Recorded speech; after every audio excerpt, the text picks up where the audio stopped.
ఈ చెరువుల కబ్జాలను కూడా ఎంతటి వారైనా కూడా ఖచ్చితంగా తొలగిస్తాం.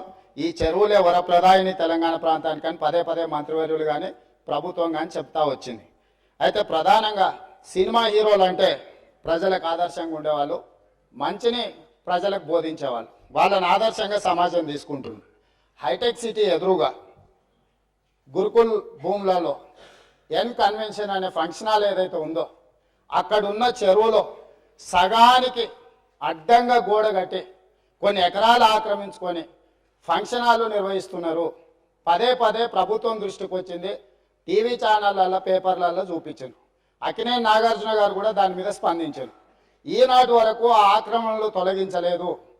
ఎందుకు అక్కినేని నాగార్జున గారు ఆక్రమించుకున్న చెరువుల ఆక్రమణలు తొలగించలేదు, ఎందుకు చర్యలు తీసుకోలేదు, ఏ శక్తులు అడ్డం పడుతున్నాయి, ఎప్పటిలోగా చర్యలు తీసుకుంటారో మంత్రి గారు సూటిగా సమాధానం చెప్పాల్సిందిగా కోరుకుంటున్నారు.